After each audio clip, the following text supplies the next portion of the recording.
Ici. Oui, tu vois, le nettoyage est un travail qu'il faut bouger beaucoup. Hein. On ne faut pas tout rendre tout propre, tout propre.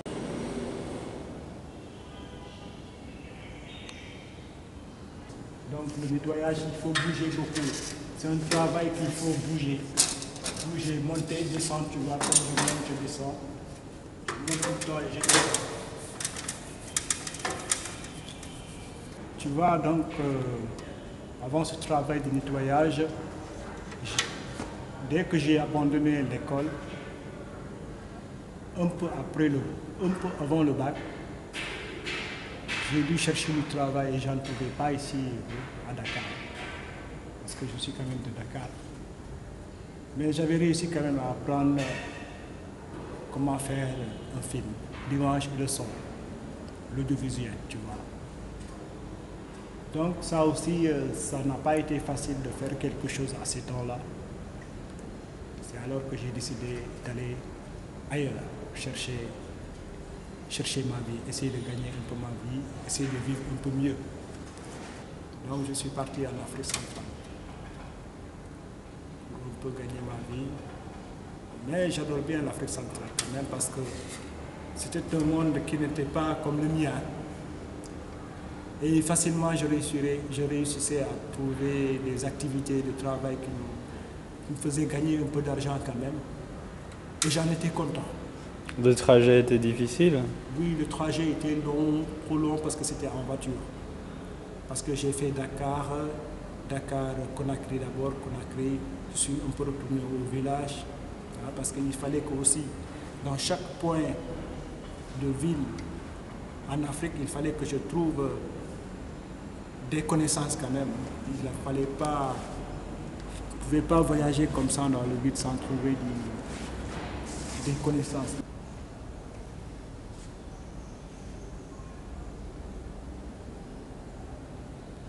Je suis bien renseigné et j'ai été en Côte d'Ivoire en premier lieu. J'ai trouvé des parents là-bas, on ne se connaissait même pas. C'est par discussion qu'on s'est connus. On a su que nous étions du même village. Parce qu'en Côte d'Ivoire, il y avait beaucoup plus de monde, beaucoup plus de peuples qui venaient d'autres pays voisins comme le Burkina Faso. Et dès que je suis arrivé en Côte d'Ivoire, j'ai réussi à trouver un parent qui travaillait pour le cafétéria. J'ai dit, tiens, ça m'intéresse. On a eu à travailler un peu, mais comme c'était ton parent, moi, il voulait m'escroquer un peu sans me payer. J'ai dit non, ça ne pouvait pas marcher comme ça. Moi, quand je quitte mon pays pour aller dans un autre pays, c'est pour gagner ma vie. Ce n'est pas pour me balader, ni voir comment va la famille. Non, c'est pas ça qui m'intéressait. C'était pas ça mon but du voyage.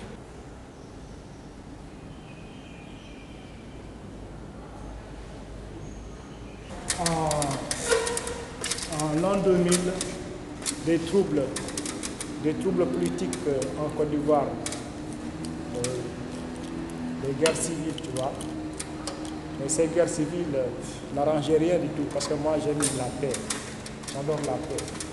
Et tu sais que quand tu n'as pas la paix, tu ne peux rien gagner. Dans un pays en guerre, tu ne peux rien gagner là-dedans. Alors j'ai quitté la Côte d'Ivoire, allé en Afrique centrale, au Gabon. Je suis passé par le Ghana, le Togo, le Bénin, le Nigeria, le Cameroun, puis enfin le Brésil.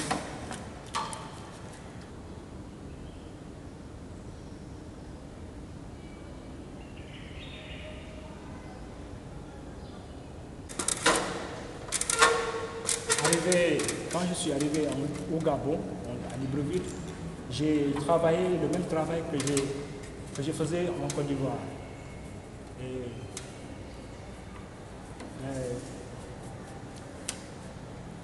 J'aimais beaucoup parce que je gagnais ma vie. Et les conditions de vie là-bas étaient faciles? Les conditions de vie étaient extrêmement difficiles parce qu'il y avait à chaque fois des contrôles des autorités, soit c'est gendarmerie ou alors la police. Et quand tu n'as pas la carte séjour, eh bien là, mon cher, tu es embarqué là. Tu es embarqué. Mais finalement, ils sont un peu compréhensifs quand tu discutes bien avec eux, quand tu es bien, un peu bien à l'aise avec eux. Ils ne sont pas craintifs. Ils savent que tu es un petit qui cherche ta vie, tu essaies de gagner ta vie. Hein. Donc, ils te comprendront, quoi, tu vois, tu négocies un peu. En Afrique, il y a beaucoup de corruption, c'est ça qui tue l'Afrique. C'est à chaque fois la corruption. Chaque fois, il faut donner de l'argent pour s'en sortir. Sans argent, tu ne vis pas. Et j'ai fait 5 ans au Gabon, de novembre 1999 à mai 2006. Je suis revenu parce que j'avais appris déjà que mes parents ne se sentaient pas bien, maladie et tout. J'ai dit, bon, comme j'ai réussi à économiser un peu, il fallait que je retourne en Afrique de l'Ouest, chez moi. Alors j'ai payé les billets jusqu'à Cotonou au retour. Et puis de Cotonou au Bénin, j'ai fait la route jusqu'en Guinée, la terre de mes ancêtres.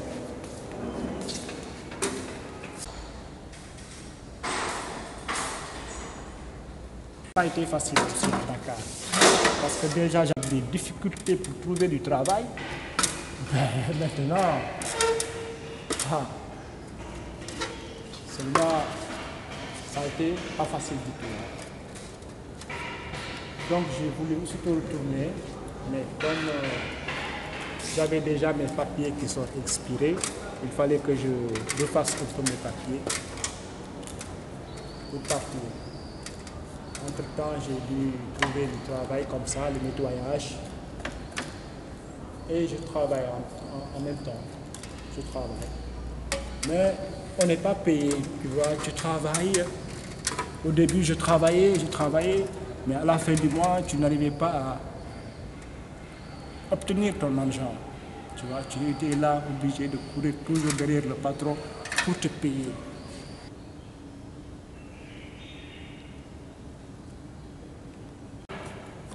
Moi, mes idées pour faire un film, mes idées, d'abord, je n'écris pas beaucoup. Quand je décide de faire quelque chose, de montrer quelque chose, ça vient d'abord dans ma tête, lors d'une discussion entre des amis, ou bien rapidement entre moi et quelqu'un, on discute, bon, je dis, tiens, ça, ce serait génial, quoi, de montrer des trucs presque qui ne sont pas connus, quoi. Moi, j'aime bien montrer des choses qui ne sont pas assez connues par le public. Ouais. Il est vrai que même mon public arrive mal à gérer ce sujet que j'ai choisi. Mais si ce n'était pas mon ami que j'ai rencontré là, je ne l'aurais jamais effectué. Hein. Voilà. Et pourquoi les cars rapides? Les cars rapides, parce que tu vois les cars rapides, moi je me souviens en 1980, c'était pas le modèle des cars rapides, c'était un autre modèle. Et puis lorsqu'on partait à l'école, souvent on nous donnait 50 francs pour payer le car rapide. Mais à chaque fois, à midi, pour rentrer à la maison, soit on avait bouffé les 50 francs à la récréation, et on venait souvent devant l'apprenti pour lui dire « Amène-moi, amène-nous », mais on n'a pas d'argent. Finalement, il nous dit « Monte ». Cette gentillesse aussi, je la retiens. Parce que si c'était une personne, ils allaient nous crier dessus, tu vois. Mais chaque fois, ils nous amenaient sans payer. Et nous avons eu l'habitude de manger tout le temps nos 50 francs dans la récréation, de payer des petites galettes, des petites fatayas.